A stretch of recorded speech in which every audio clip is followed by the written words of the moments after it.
Let's begin with our motivation. And with a feeling of respect for the precepts, appreciation for the Buddha for establishing monastic life and the precepts that guide it, and with appreciation for all the generations of previous monastics that have kept the precepts, passed down the ordination lineage, and made it so that we have access to this precious teaching today.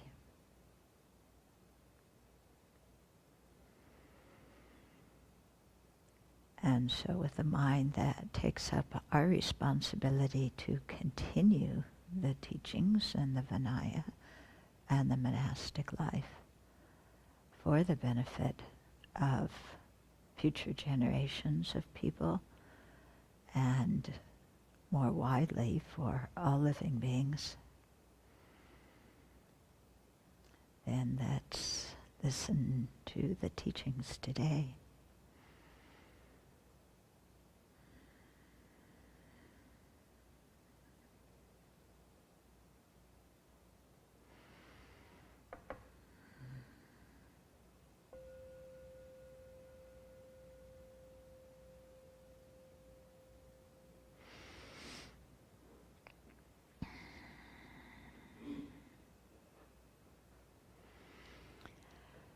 So I thought today to talk about the 6 harmonies. Yeah, these are explained in the Vinaya Pitaka, and these really show, they set the foundation for community life and for how we live together and help each other so that we can benefit all of society and all living beings. So there are 6 ways in which the community, each member of the community, focuses on being in harmony with all the other members of the community. So the first one is physical harmony. So we live together peacefully. Yeah, now that, I mean, just physically peacefully. So that is kind of a natural expectation. But if you look at some of the precepts that were established, sometimes that didn't happen. If you had a room and somebody else moved in the room, or somebody else lived in the room that you were going to occupy, there's a precept that you don't drag that person out of the room forcefully. Okay, so remember I said that the precepts all got established because somebody was naughty. So that shows that happens sometime in the Buddha's life. Okay, people dragging each other out of rooms, or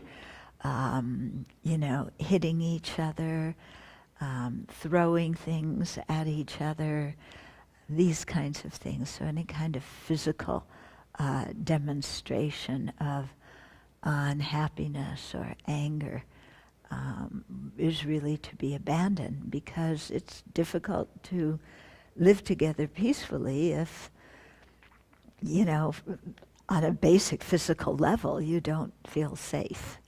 Yeah, so that's one way that we need to be very mindful and create peace. And it sounds easy, we kind of say, well, yeah, of course, but people get angry sometimes, and when they get angry, they do things that they don't normally do, and they will throw things, or they will stomp something down, or stomp away, or whatever. So to try and remember that, to create harmony, especially physical harmony, we have to control those manifestations of our displeasure, okay, because it's quite upsetting to others, yeah. Then the second one is verbal harmony, harmony in communication. So here you want to have few arguments and disputes, and when they occur, to be able to remedy them. This is actually much more difficult than the physical harmony because it's easier to control our physical movements than it is to control our mouth. And communication here also means email, yeah, and writing notes.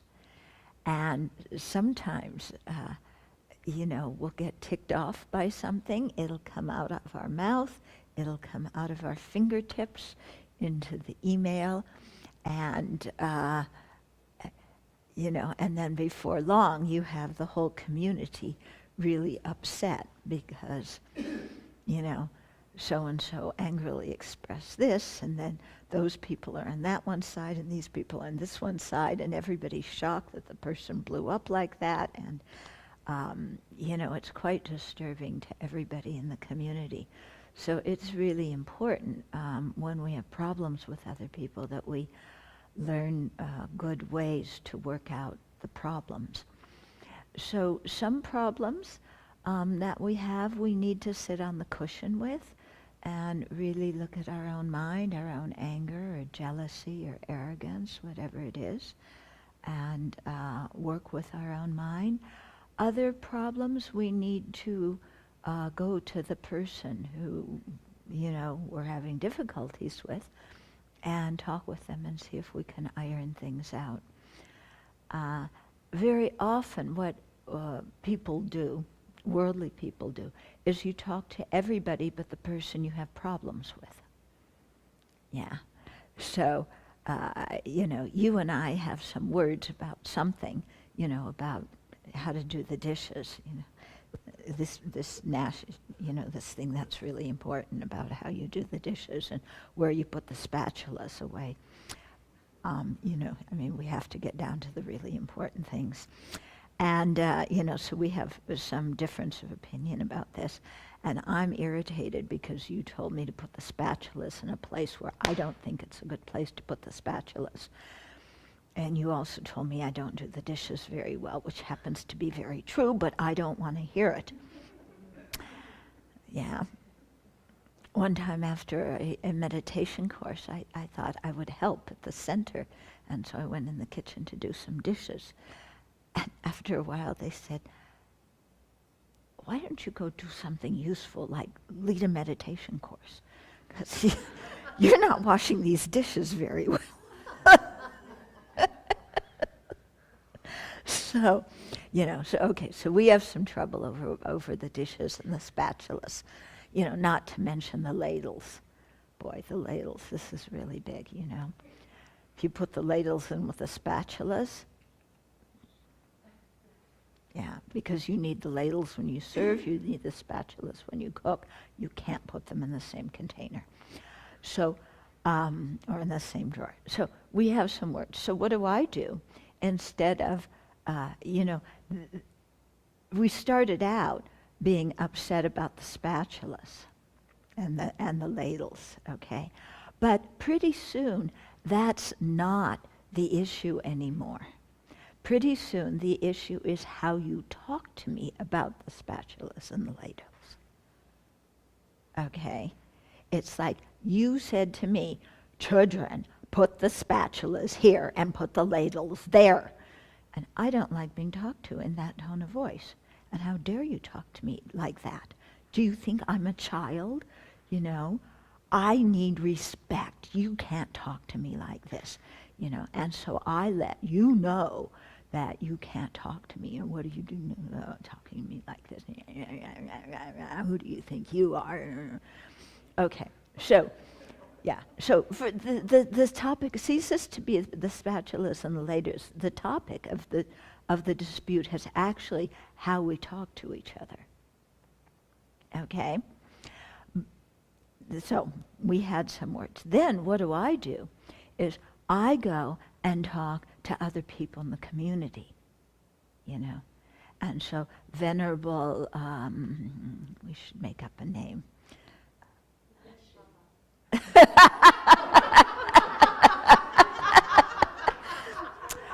Okay, so Venerable Yeshe.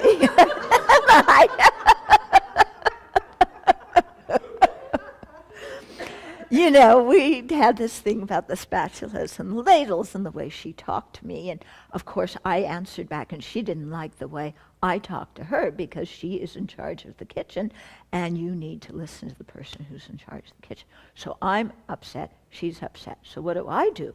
I go and talk to the whole front row. Yeah. Did you know what Venerable Yeshe did to me? What she said to me? How she talked to me? You know, and everybody goes, yeah, she talks to me that way too.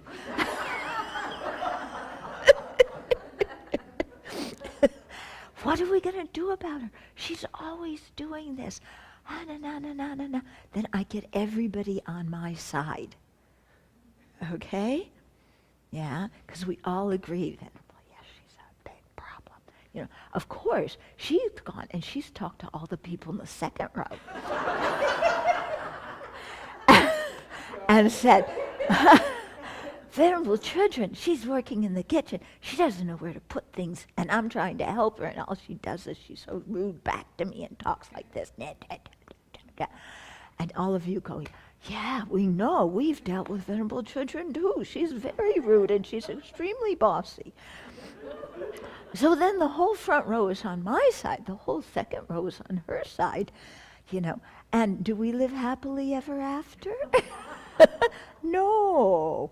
But do she and I talk about it? No. You know, this is the epitome of dysfunction. When you have a problem with somebody, you talk to the rest of the world about it. Get them on your side, but who do you need to work the issue out with? The person that you had the difference with. Is that the person you want to go talk to? No, because they're so mean and they're so rude and you don't want to talk to them.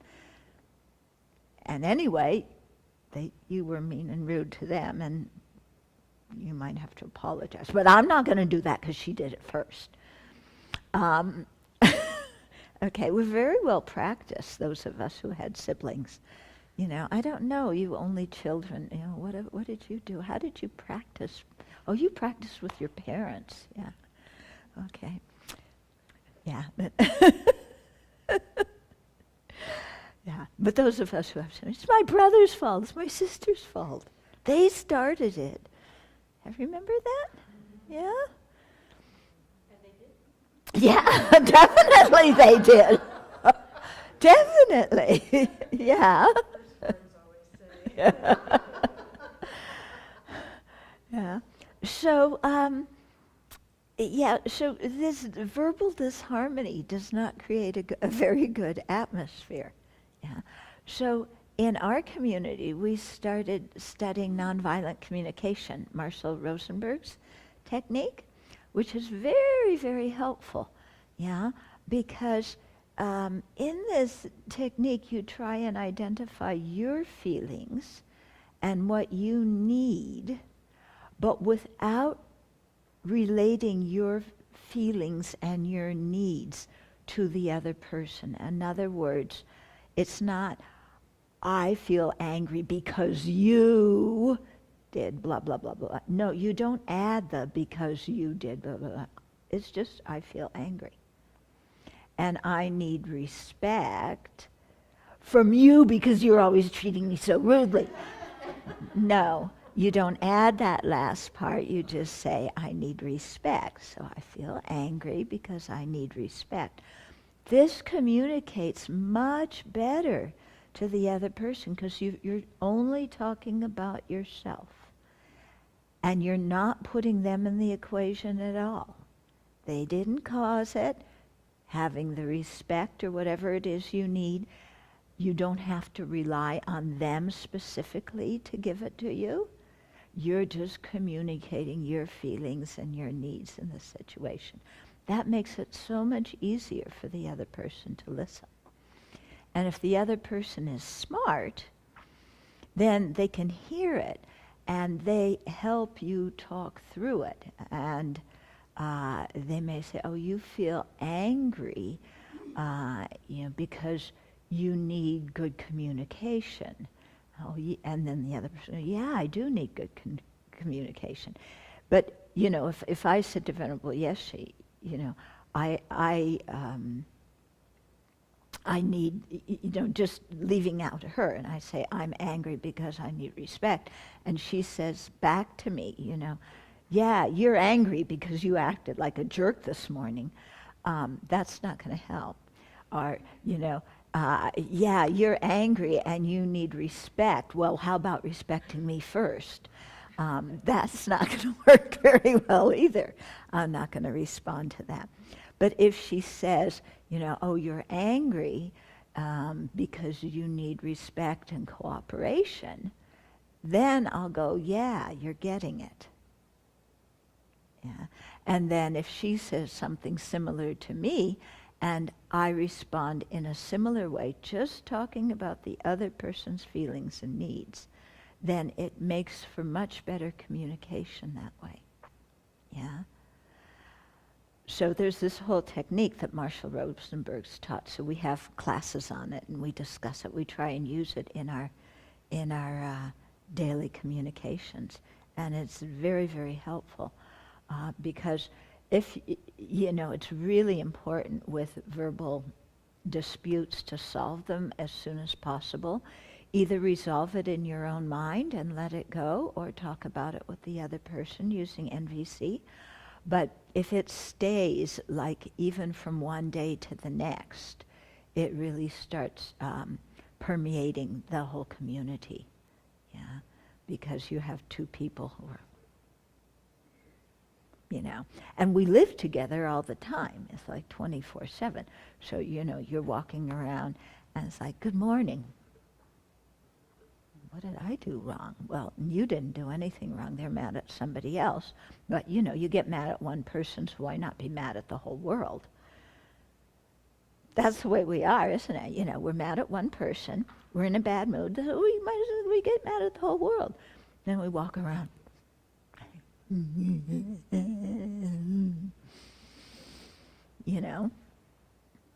Or we're walking around.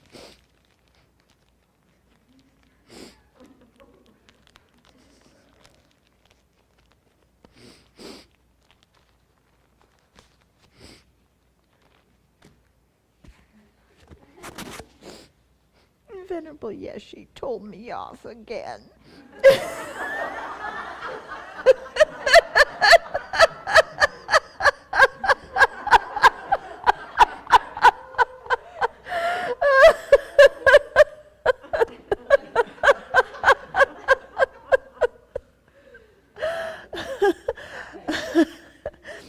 Okay, so it's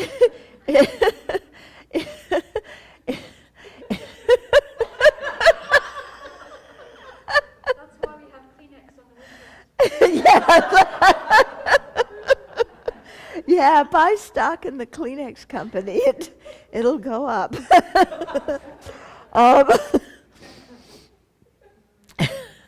Okay, so it's really important to try as much as possible, to live in verbal harmony. And similarly with emails, every once in a while, there's something in somebody writes an email or somebody asks a question in email, and then you answer it, and of course everybody else is CC'd, and like, no, I don't want teachings to start 5 minutes earlier. And then another person says, let's discuss this at the stand-up meeting tomorrow, because I think the teachings should start 5 minutes later. And that, and then pretty soon, so somebody has to, at that point, step in and say, stop, yeah, because it just takes off. So, as much as possible for us to be responsible for how we communicate and and realize, the effect of our words and our speech, whether written or oral, on other people around us. Okay, then the third of the 6 harmonies is mental harmony. So this means that we appreciate and support each other. Yeah? So as a community living together, it's so important that we appreciate the other people and support them. Yeah? And we don't compete with them. We don't try and one-up on them. We don't, hold our nose in the air because we're better. We don't, feel sorry for ourselves because we're worse. So this whole thing of really having a big mind where we are caring about the entire community. Yeah. And so this takes time to develop. I remember, because we usually sit in ordination order. And in the early days at Kopan and later in Dharamsala, you're here and then there's some people here and some people there.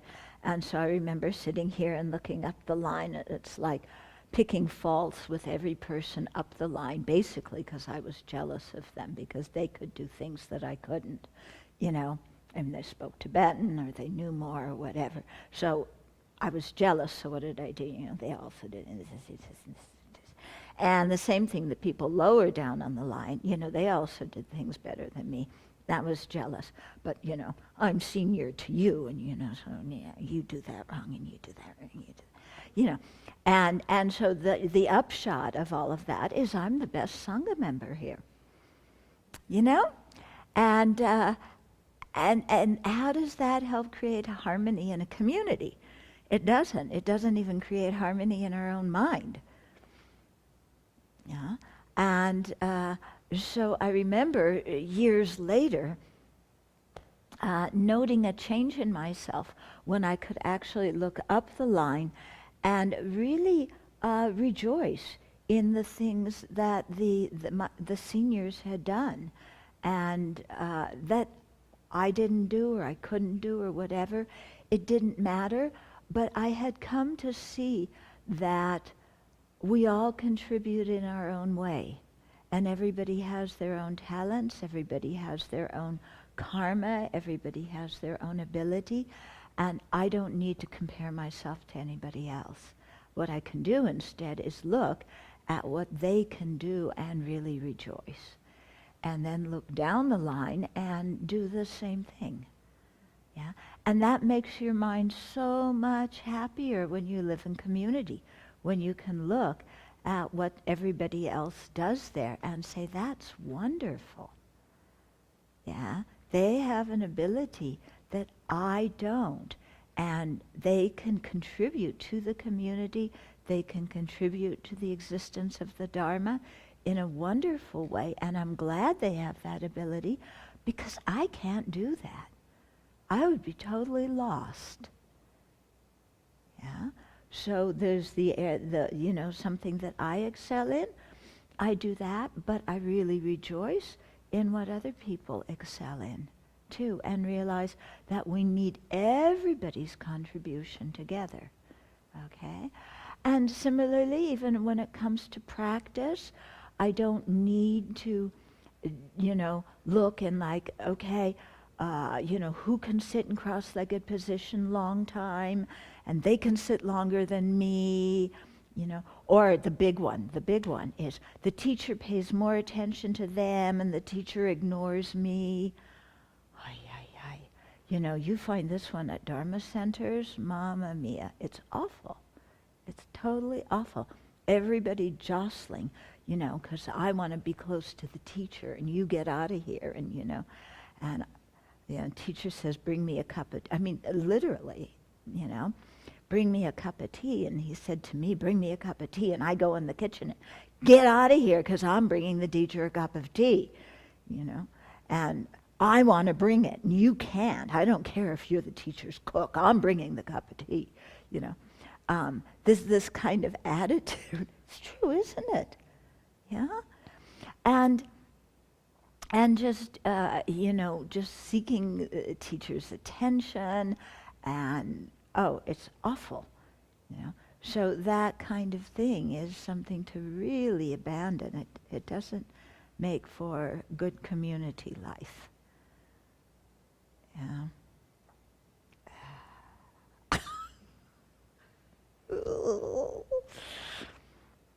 I remember one Dharma center I lived at when we finally got a geshe.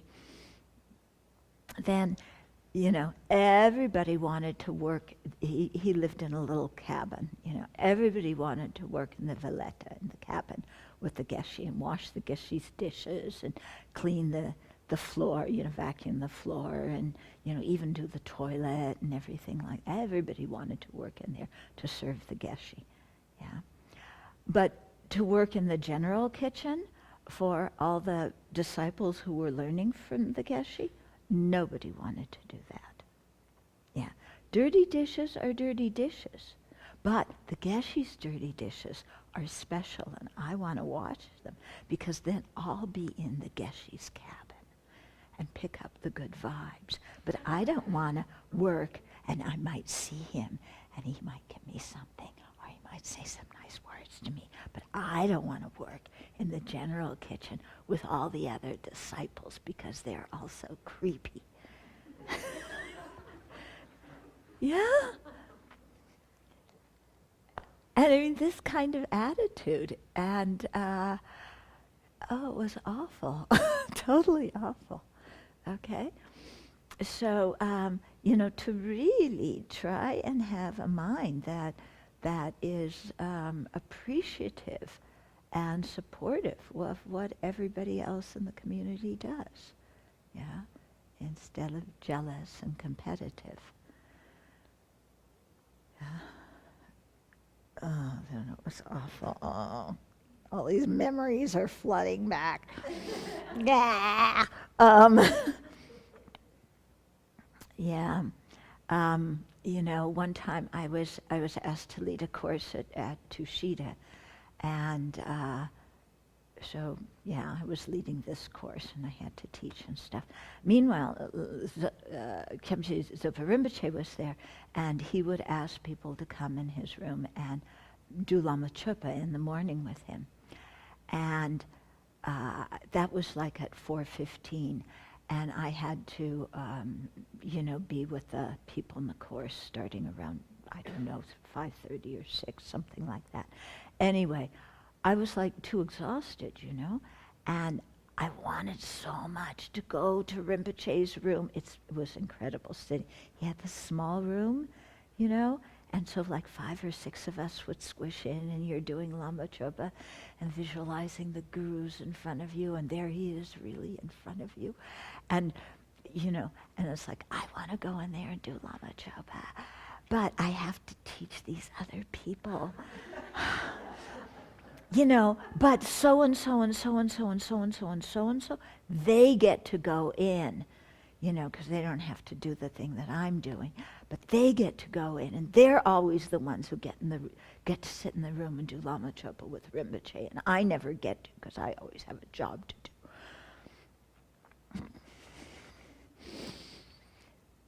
Yeah. This is true confession time. You know, I would get so upset and jealous, you know. It was awful. I was completely miserable, you know. Meanwhile, here's this perfect opportunity to create tremendous merit helping other people in the Dharma. Do I appreciate my opportunity? No.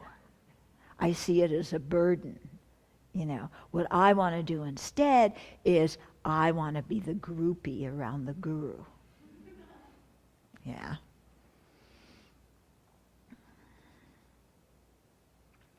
Yeah. Yeah, so, you know, our minds have to change. This kind of attitude just doesn't work. I mean, you're miserable yourself, and it, you know, impedes creating merit and purifying, and it affects everybody around, and yeah. So really to be able to look at everybody else in the community and appreciate what they do. So that's the third one. Okay, then the fourth one is harmony in the precepts. Okay, so we have a similar lifestyle and we live according to the same precepts. Yeah, so this is, again, is important in a Sangha community, that the guidelines pertain to everybody in an equal way. Yeah, and that we have an equal lifestyle. Yeah, so it's not that, one person gets perks that the other person doesn't get. Of course, it sometimes looks like that. Yeah, especially, it's very interesting. Should I mention this here or in the other? Yeah. So sometimes it looks like, the precepts aren't kept in the same way, or different people, exceptions are made for different people. We we all go to morning meditation, but some people, there's different things going on. So, they're excused for a while because, this hurts or that hurts, or, they can't sit or they can't stand or whatever it is. Or some, different things happen. So sometimes it's not that everything is exactly the same. But and so again, we get really upset. I'm on the dish rota more than somebody else is. I'm on the vacuuming rota more than somebody else is. Yeah. And especially, when you're junior in the Sangha, and so you're given more of the manual tasks to do, then it's real easy, especially if you ordained when you're older, and so you've had a career, and you've been the person who's managed other persons, and you've been the person who's up higher, and then you come into the Sangha, and now you're at the end of the line, and so you have to wash more dishes than other people, then it's very easy to say, well, it's not fair. Yeah, it's not fair. We don't keep the same guidelines here. So I have to wash and do this more than other people. And when I hear this, I usually say to the juniors, you should be so happy that all you have to do is wash dishes, vacuum, lop some trees, whatever it is, because after offering service is over, you don't have anything on your mind to think about. You can come back and study and meditate, and you're not thinking about your offering service job. The people who have to care about the finances of the monastery, how we're doing financially, where the money is, how it's getting spent, that person is going to be thinking a lot about it in other times. Yeah, the person in charge of inviting generosity, has to think about, how to send things out, how to communicate with donors. Yeah, the person, planning the meals for a retreat or whatever, and to try and, even though everybody's bringing offerings, to try and have enough of a balanced thing to feed everybody here, because what happens if everybody only brings apples and nobody brings any salad or vegetables? What do we just have apples during the whole retreat? So different people have jobs. When you're senior, you get the jobs that have more responsibility. Yeah, and so your offering service doesn't just end, right before lunch and right before medicine meal. Yeah. You have emails to answer, and what she does, people coming and people going and changing their plans all the time. And so you have to be in your office sometimes after practice in the evening, before, in the half an hour after morning meditation, before breakfast. And, you know, when you're a senior, you have much more responsibility. And the juniors don't always realize that. They just think that they have to wash more dishes or lop more trees. But that's not so. Yeah. So I always tell them, just enjoy your time of when all you have to do is something manual. Because later, when you're older, you're going to get the more high responsibility jobs that occupy more time and occupy more mental energy. Mm-hmm. One of the things that I noticed, Venerable, is that even though my body certainly screams at me once in a while, Mm-hmm. my mind is is stress-free. I mean, my mind doesn't have the weight that it used to have when I was working as a manager. I had all of those things to be worried about, even when I wasn't at work. Yeah. It was a great relief, even though physically it's a little bit more challenging. Mentally, it's so much better to be able to focus on the teaching, be able to focus on the meditation, be able to focus on what needs to growth in my mind, rather than thinking about what I have to do on Monday at work. Yeah. Exactly. Exactly. You have so much more mental space. Yeah. And so just be happy that you have that chance, because it won't last long. Okay. But, you know, so the idea here is we have the same guidelines, we have the same precepts, but that doesn't mean that everything else is going to be exactly the same. Yeah, because we do have different jobs, and sometimes according to your job you have to miss one activity or the other because you're offering service to the Sangha. Yeah, so, but aside from that, you know, we keep the same precepts and we have the same lifestyle. And so in addition to the Vinaya precepts, we also have in-house guidelines, you know, things that that have been decided upon on how we live here. So, for example, with the issue of money, you know, we have a precept not to handle money. It's very difficult in this culture to not handle money. And it's very difficult if you say to somebody before they ordain that they have to give away all their money. They really freak out.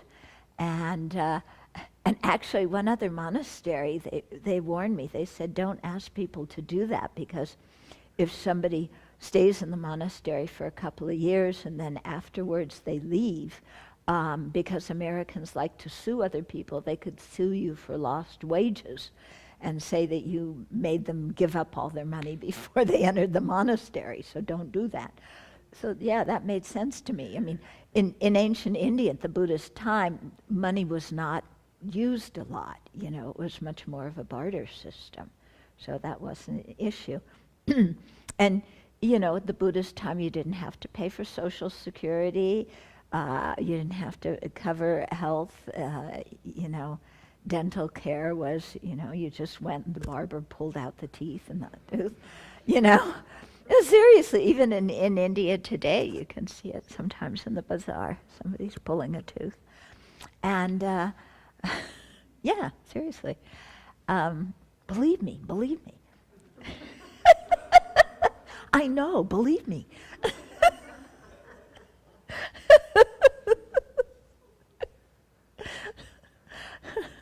I hope you know who I'm imitating. If you don't, think hard.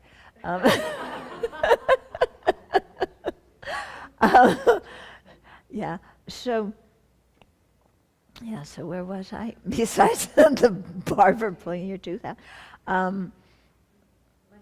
Money, yes. So, you know, what our thing here is, you know, if you have savings from before, you can hold on to them, but you cannot spend them for just anything you want. You can't use them for just anything you want, okay? So you can't go out and get a new rug or a new lamp or a new blanket just for your room. because all the furniture, all the blankets, everything belongs to the monastery. You're assigned something, you use it. We don't go out and get our own things. Okay? So you can use your money for medical and dental expenses, for travel, for making offerings, and that's it. Yeah? So you can't go out. When you're in town, you can't go out and say, oh, well, I'm working for the community.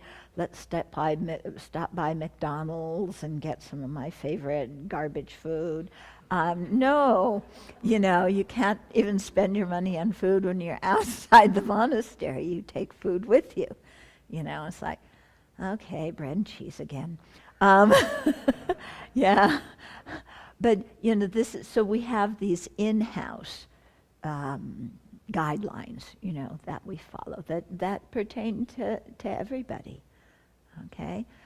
So there's many of those kind of things, how we've had to adapt the specifics of the precepts to our situation, and while trying to keep the main purpose of each precept, but adapting it, how we actually keep it.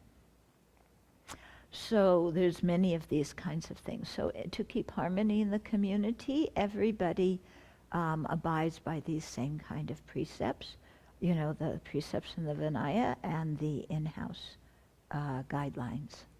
Yeah.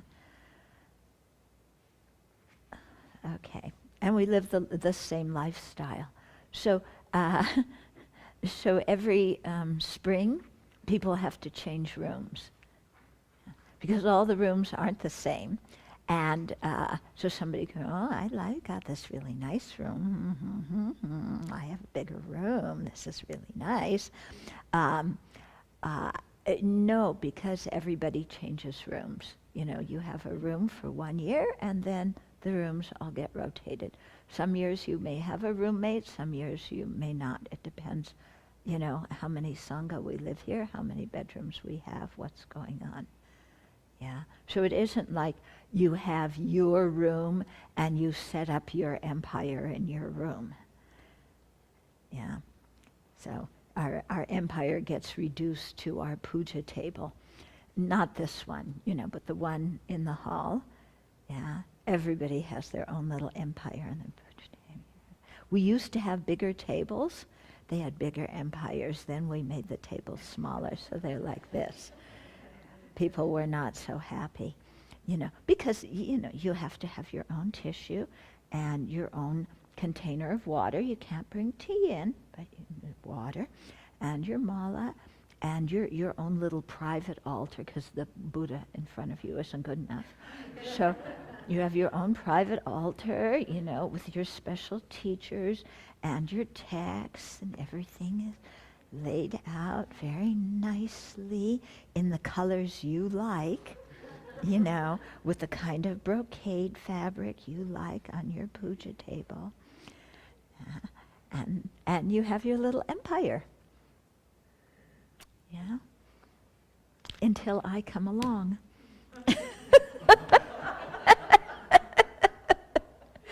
And say, we're changing the puja tables. What? Okay. Because we really have this tendency, don't we? We want our little nook and corner that we, decorate according to our own like. If you go to a Chinese monastery, it's really remarkable. You go in the big dormitory. Forget double rooms or triple rooms. You're in a big dormitory with like 15 people or something. All the beds look exactly the same, and there is not one other thing out in the room. There's the bed with the pillow and the quilt. That's it.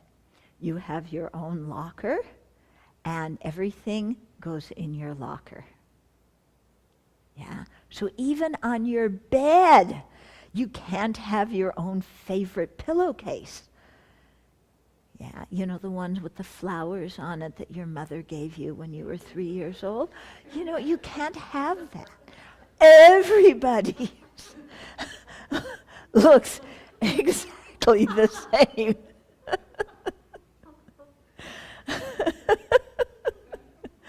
Oh, did your mother give you a special?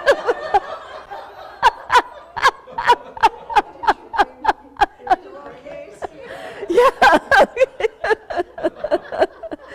Yeah.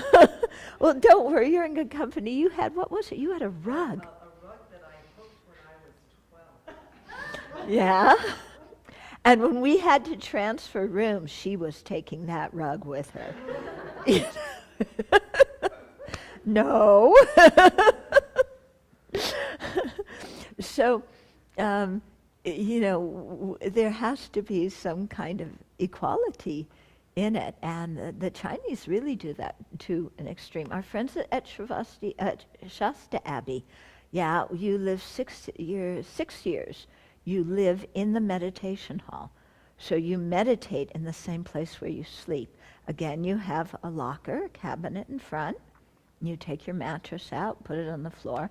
Somebody's sleeping right next to you. Yeah. And, you're in that hall like that with 30 other people for 6 years. Again, no private space, no little territory, unless on your little piece of the flat wooden thing you want to carve your initials.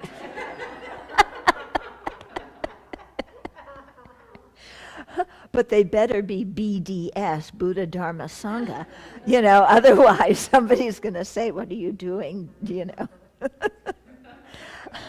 Okay, so, yeah, same lifestyle, same precepts. 5th is harmony in views.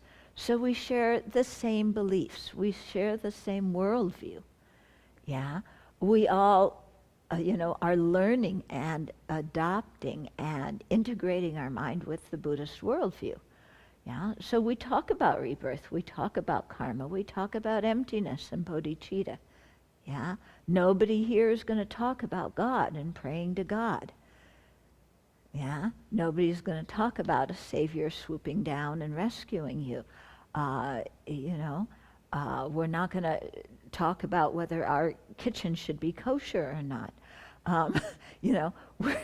Where we have the same beliefs and we're all living according to them.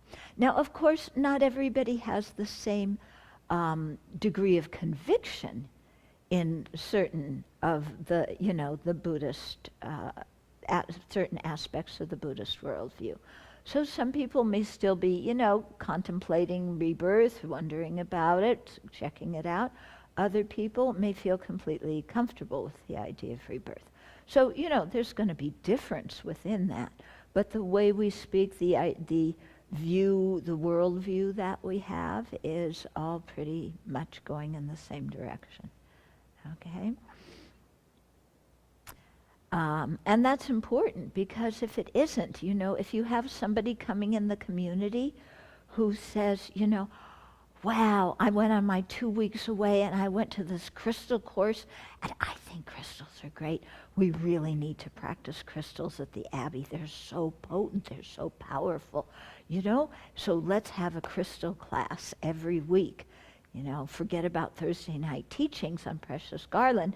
Nagarjuna is already so many centuries old. Crystals are older, and we need a crystal class because if you put a crystal here and one there and here and there, then, all your winds get realigned and the afflictions that ride on the winds are pacified and you sparkle. So, if you have somebody coming in, all of a sudden, because they went somewhere and some new thing really appealed to them, but it's outside the Buddhist worldview and they want to change the whole community to follow this new thing that they think is great, that's not going to work. We have to really stay. We're here to follow the Buddha's teachings. We all have that belief. If you want to do crystals in your bedroom, go ahead, okay? But don't start talking about it to everybody in the community, and don't try and, change us into a crystal ashram or something, We're a Buddhist monastery. And I say this because I've seen many places where this kind of thing has happened, yeah? And it becomes, again, very disturbing. I mean, even in the Buddha's life, remember his cousin Dharmadatta? No, Devadatta. Devadatta. You know, so Devadatta, he was jealous of the Buddha. He wanted to set up his own Sangha, and he made up some additional precepts, you know? And he said we should all live, I forget how many precepts he made, 5 or 10. We all should live according to these. And he wanted to, push them on the Sangha community. And it created a lot of disharmony. And eventually, he wound up splitting the Sangha. You know, this one of causing schism in the Sangha. So, you know, there were 4 or more other monks that went to follow him, and the rest were following the Buddha. And it was a mess. You know, it was a mess. Okay, and then the last one was harmony in welfare. So we equally use and enjoy what is given to the community. Yeah. So again, basically this is the case. We all live here. None of us pay. Yeah. We have room. We have board. Yeah. We have clothing. More than enough clothing. So, you know, we have a whole storage room full of clothing. So when you need something new, first you look there. If your size isn't there, then perhaps you get something new. But we should never go out and get something new. We should always go to the storeroom first.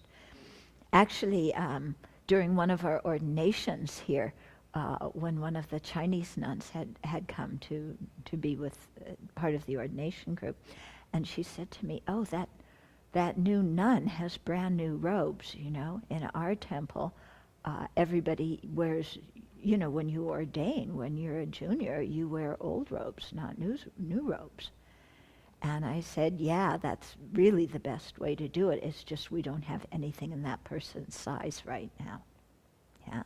But other than that, if there's something in your size, you should be getting it from there. Yeah. Yeah.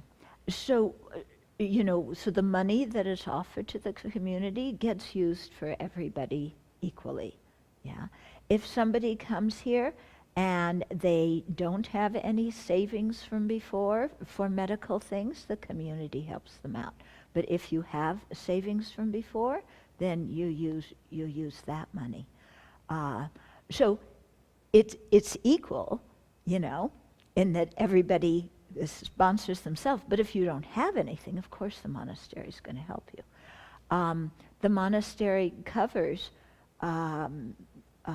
if people have health insurance payments, the monastery covers that, but only for the people who are fully ordained.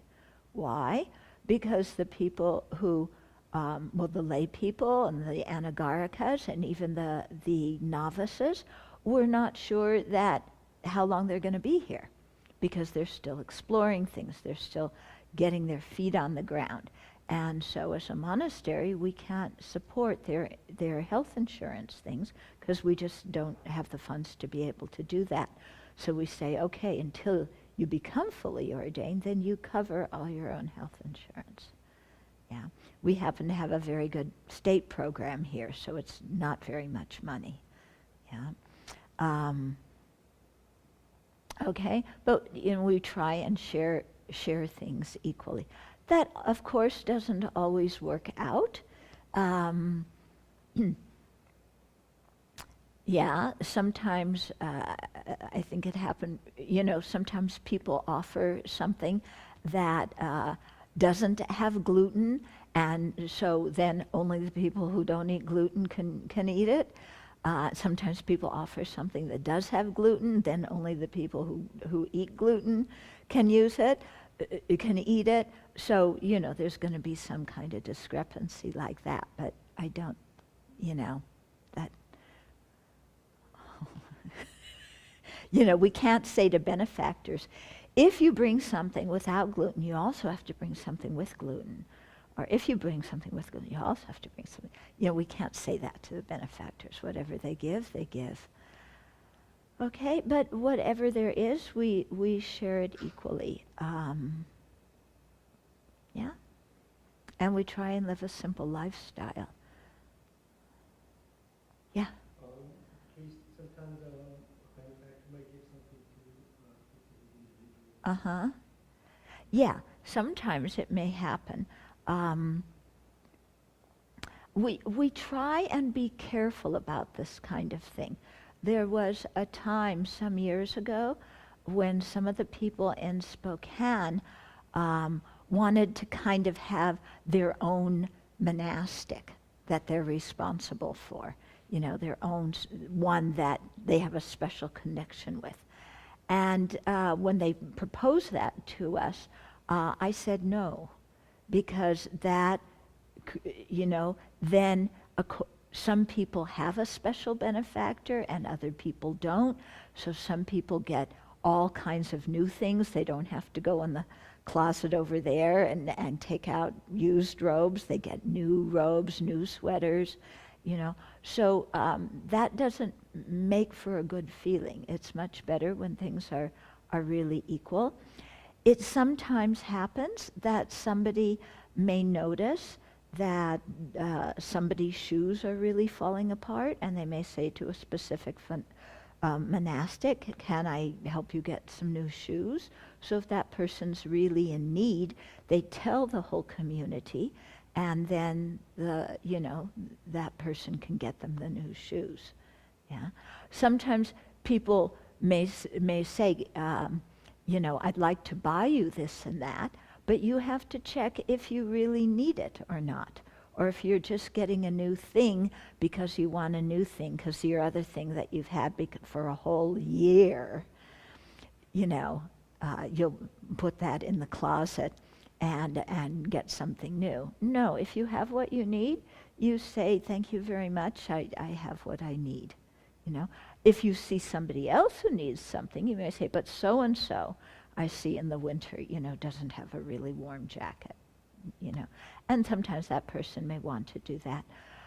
But in general, we encourage people to give to the community rather than give to the individual. It happens that people's families sometimes send them special gifts. If your family sends you something, you can keep it or you can give it away. Some people who don't have savings when they get ordained, before they ordain, we encourage them, because sometimes you have the extra expenses for medical or dental or whatever, to write to some of their old friends or old family and ask if those people would like to send money once in a while. But they cannot write to Abbey sponsors and ask Abbey sponsors for individual sponsorship, because that just confuses the lay people no end. So you can ask your family or your old friends before you ordain. Okay. Mm-hmm. After ordination, is it, I think maybe you've already answered this question, but just to get for clearing my mind. So after ordination, for example, could I write to, let's say, my brother and say, I need someone who understands to know exactly what I do? Yeah, I would discourage that kind of thing unless your brother has said to you before, if you need something, let me know. If he said that before, then when you need something, if you want to do that. But also, we usually just have a policy of we declare it to the community, because if all of a sudden we see all sorts of packages coming for you, and you have a new sweater, and you have a new scarf, and you have a new jacket, and you have new this, and you have new that, and it's nicer than everybody else's, then yeah. Okay. Okay, so any questions about these 6 harmonies? Can you see the way if we keep harmony in these 6 ways, it really helps the community to live in harmony. And in the Posada, the ceremony for renewing precepts that we do every 2 weeks, it says that the harmony of the community of the harmony of the Sangha is the clearest cause for nirvana. And you go, what? Harmony is getting clearest cause for nirvana? It seems strange, you would think, oh, deep meditation is the, clearest cause for nirvana. But when you look at it, if the Sangha is not in harmony, if people are quarreling or bickering or jealous or competitive, if one person has a lot and nobody else has the same thing, if standards are not kept the same way across the board, then you're going to have disharmony. If you live in a disharmonious community, is anybody going to be able to do any deep meditation? No. Okay? So that's why harmony is so important, because if the community is not in harmony, it occupies everybody's mind, and you sit down to meditate and your mind's spinning about this is not fair and that's not fair and so this and so that. Yeah, so harmony of the community is quite important, and these are the 6 factors that really make for that kind of harmony. Mm-hmm. What about if someone has an Inheritance, yeah.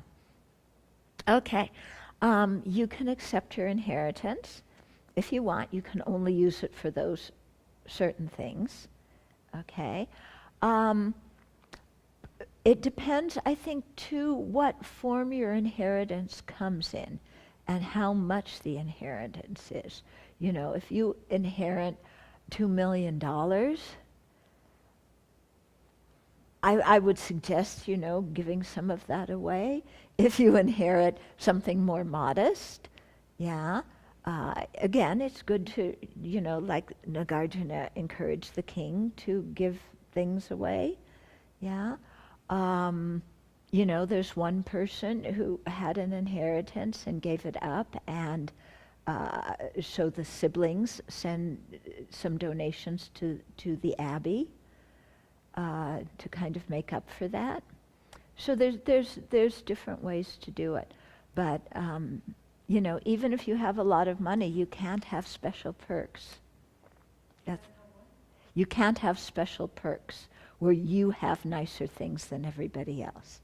Okay? Yeah, but if you keep your inheritance and you use it in a generous way and you live still equally to everybody else, that's okay. It's the Vinaya says that, for monastics, usually if you have private property, then when you pass away, it should go to the community, unless there's certain personal things that you want to go to specific monastics. And so actually there's a Sangha karma you do if there's certain physical items to divide up among the monastics. It requires a Sangha karma, an official act of the Sangha, to do that. But generally Sangha members I would assume, would include, whatever funds they have when they die, they give to the community. What if one inherits a house? You sell the house. Yeah. Monastics here are not allowed to own real estate, houses, because your mind just gets distracted by all of that. And in terms, if you do have money, from when you're a lay person, you don't play the stock market. You can't have somebody living in a monastery who's going online to check how the stock's doing every day and buying and selling stock. That's not going to work, So you put it in something and you leave it there, and it may not make the most money, but your mind is not going to be preoccupied with, how the stock is. Somebody gave some stock to the Abbey. We finally sold it this week. I was so glad. Because stock goes up, stock goes down. You're thinking Abbey's money goes up, Abbey's money go down. Sell it, get rid of it, put it in something, that.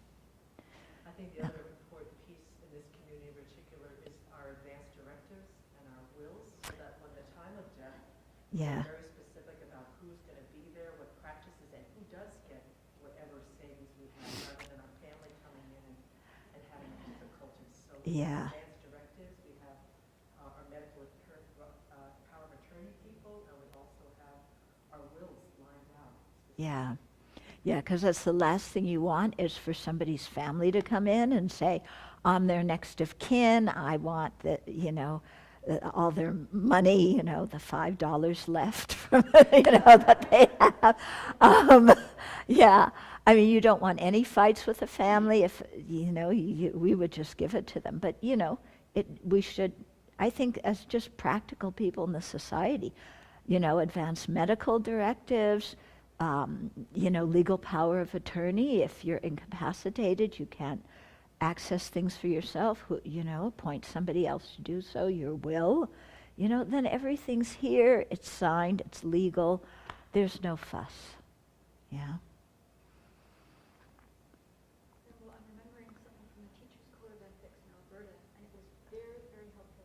If you had a grievance with someone or you had to raise something, Mhm. you had to do it within 72 hours. After that, finished forever. Ah. So you either moved on it or you didn't. And you Ah. That was very, very Yeah. Yeah.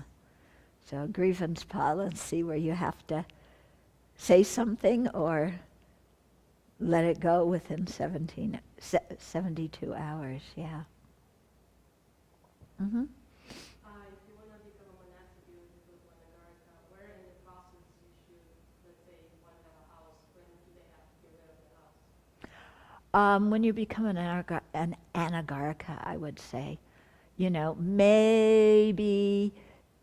No, I would say if somebody's really serious, if they're just coming and they just want to try anagarika out, okay, maybe you could keep your house. But I wouldn't really favor that. I would say, because then, You keep your foot outside. yes, yes. One foot's outside, one foot's inside. Yeah. Yeah. Yeah. So it's better you get rid of all of that beforehand. Yeah. Uh-huh.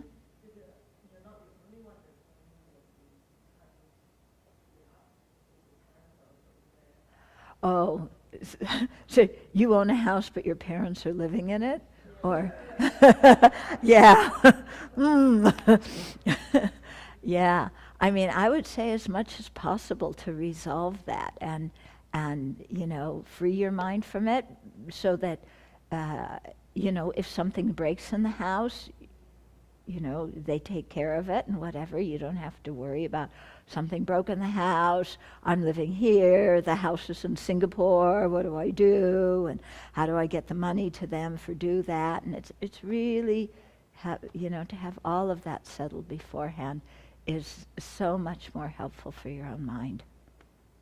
Yeah. And it's no problem. It's just that, it's tricky in Singapore to just cut because we have this forbidden funds and different pockets. Oh, okay. If it involves something with the government and the funds, yeah, because I know you have the funds for buying, yeah, then you have to work around that, clearly, yeah. But as much as possible to just divest yourself of everything you can, yeah. Because, I mean, how does it look? You're a renunciate, but you have a house, and you have a stock account, and you have this and that, and I'm a renunciate. That doesn't, something isn't jiving there. Okay? So that's why we say, if you have something remaining, keep it. You don't look at it. It just stays there, and you can only use it for certain things. That's it. Yeah? Because otherwise your mind is always worried about your money. Worried about your house, worried about this and that. Then very difficult. Instead of counting monies, you're counting monies. Okay? Anything else? Okay. Oh. About the will, I wasn't clear about. Oh. You have to leave everything for the community, or you can leave something especially for a monastic, or?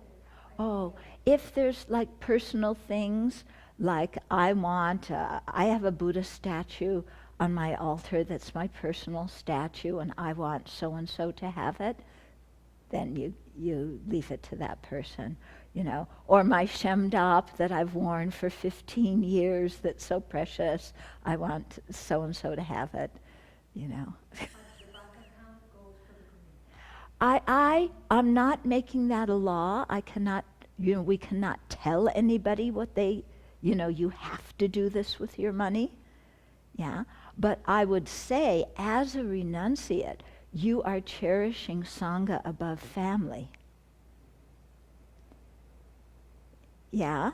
I mean, the Sangha is your family, and your mind should be more connected to the Sangha than it is to your family members. If your mind is more connected to your family members than it is to the Sangha, you need to really think if monastic life is the thing for you, because you're going to be constantly distracted by the family. Yeah? But if you have certain things that your brother would like or your sister would like, but how many things do we have in our room? Yeah, we don't have much. I mean, I don't think my brother or sister would want anything I have. They're not Buddhists. They don't want the Buddhist statues. What else I have in my room? Books. Books will go to the library. They won't read the books. What do I have in the room that's mine? Yeah, some things on my altar. Again, they don't want those. The computer belongs to the Abbey. The tablet belongs to the Abbey. The blankets belong to the Abbey. My underwear? I don't know, Yeah. I don't really have a whole lot that other people would really want. But whatever I have, the personal things would go to community members. If my brother or sister shows up and says, I would like a Buddha statue, yes, please give them one. That's fine, But aside from that, what do I have that somebody who's not a monastic would want? Because everything else that's there belongs to the community. Okay, it's very interesting, isn't it? Do you see some grasping arising in your mind? My money, mine. Mine while I'm alive. And even when I'm not here, I want to control it. Yeah? I want to make sure it goes to these people and like that. So, again, I hope you're taping this. I'm not saying where everybody has to give their money, but I would think, according to, what is important to you in your life, that's how you would divide it. Of course, if the will is unclear and all your relatives show up and say, I want their underwear and I want their bank account, we'll give it to them. Okay, we don't want any fights with anybody. But, you guys have any comments about that?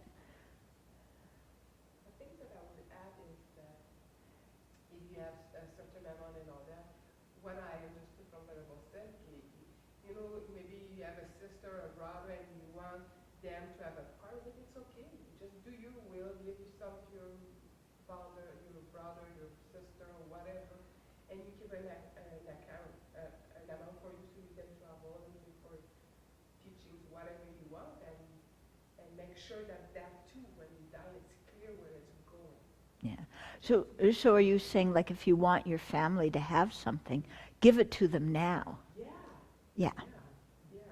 My will is not done yet, but it's all already separated. I want my brother to have this, I want my sister to have this, and the rest I want to give some to Sravasti Abbey or whoever Yeah. you choose to. But make sure that it's clear. It's clear. What you're doing.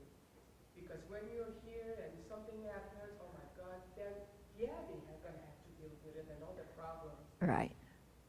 And that is, so just get your ducks in a row. Yeah. The ladle goes there. Yeah, the spatula goes there. The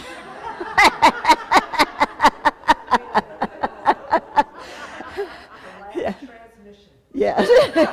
Yeah. Yeah. venerable Yeshi's will, I bequeath all my spatulas to the Abbey. They weren't yours to start with. Yeah. But all the spatulas I have stored in my room from before I ordained. Now that I'm dying, I'm giving them to the Abbey. But be careful. Yeah.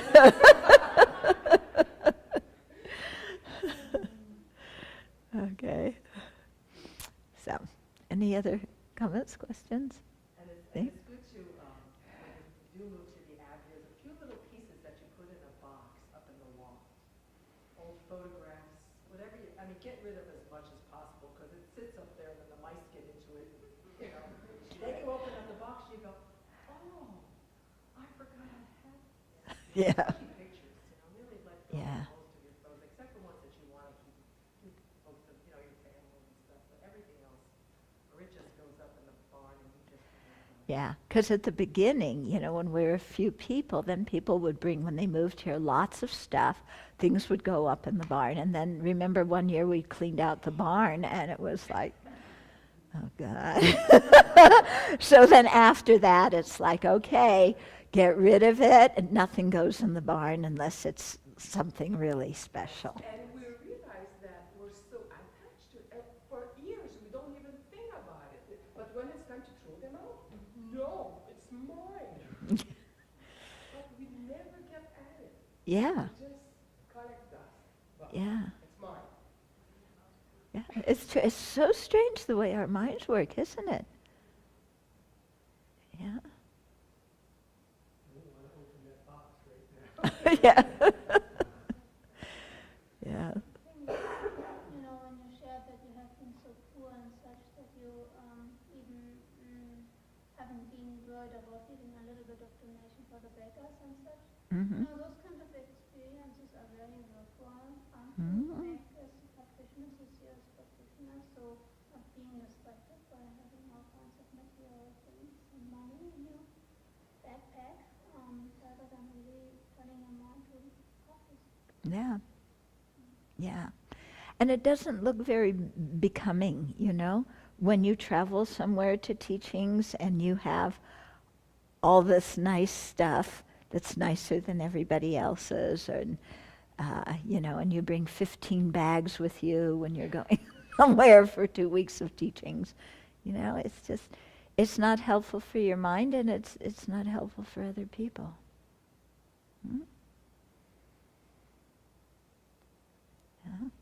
So, you see, I lived in India for a number of years, and I didn't have very much money, and India was extremely poor at the time.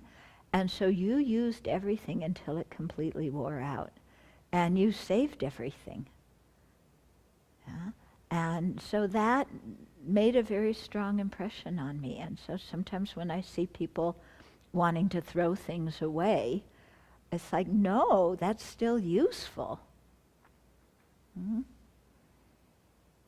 So, and when you think of the planet today and are misusing more than are using more than our fair share of resources in the developed countries, it's not. I don't feel it's morally correct, for the rest to do that when you consider we're all living on the same planet.